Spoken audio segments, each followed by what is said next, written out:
সারাদিনের কাম কাজ সেরা সন্ধ্যাবেলা শ্বাসটলে বয়ে চা খাইতাছি, তখন কয়েকজনে মারতাছে মায়ে মানুষের বেদ তেরোটা রূপ। ই হতাহান আমার মতো বেগ কলে শূন্য লাগছে। এ বাড়িতে গিয়ে বড় কইতাছে যে কি গো মায়ে মানুষের বেদ তেরোটা রূপ, তুই আমার একটা রূপ ঘুরে ঘুরে দেখাস, তুই যদি আজকে আমার অন্য রূপ না দেখাস আমি তোর সাইডা দিব। কইতাছে শুন হইন, কতদিন তো কইসইন না, আজকা কইসইন কেমনে দেখাইতাম, কালকে দেখাই মনে আপনাদের রূপ। আচ্ছা ঠিক আছে, তা হইয়া খাওয়া দাওয়া হয়ে ঘুমাই রইল। পরের দিন উঠতে একে লগা খামো, তখন এর ফুলারে ডাক ডাক হইতেছে পুত্রী 100 টাকা পুত্রে পাঠাইছে বাজারও, ওটা 2টা ইলিশ মাছ কিনা লইয়া গিয়া। ইলিশ মাছ কিনে আনছে, হইতেছে ইলিশ মাছ 2টা ডাব গাছ নিয়ে তৈয়া, ডাব গাছ তো ইছে। পরে এর 10 টাকা দিয়ে পাঠাইছে এর মামার বাড়িতে, ভূত তোর মামার বাড়ি দিকে খাম্পা সাইরে আইলো। আইয়া কইতাছে কি গো পানি দে, খুব পানি তৃষ্ণা লাগছে। পরে কইতাছে পানি দূর পানি দিয়া তুমি কি তখন নাই, ডাব গাছ থেকে 2টা ডাব পাইরা খাও, আয়া দেখবা তোমার জানটা শান্তি হইব।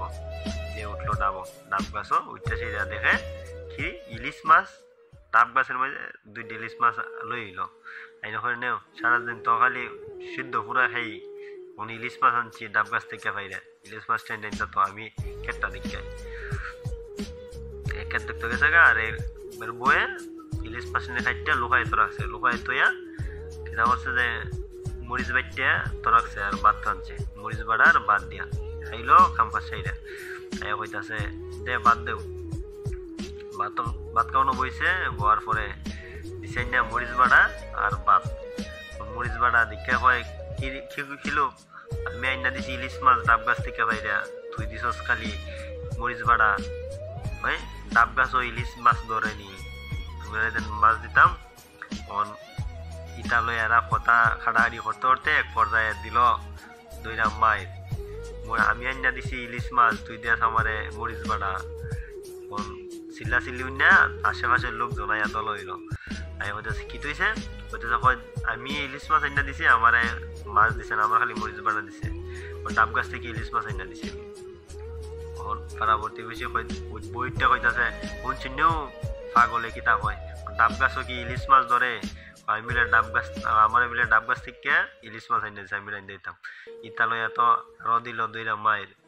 পরে পাড়া প্রতিবেশী বুঝছে যে এত পাগল হয়ে আছে, শীতের দিন আসিন দাঁড়া আসিন পচা পুকুর, কয়েকজনে 2টা নিয়ে পচা পুকুরও খুব চুবাইল, চুবাই আধা মরা করে লিছে। তখন বইয়ের কানে কানে হইতাছে, কয় দেখছো নি এটা আমার দ্বিতীয় রূপ, ও বোন গো, ও মা গো, হ্যাঁ আমি আর রূপ দেখতাম চাই না, এক রূপ হই দ্বিতীয় রূপ হই আমার এই অবস্থা, আধা মরা হইলিস।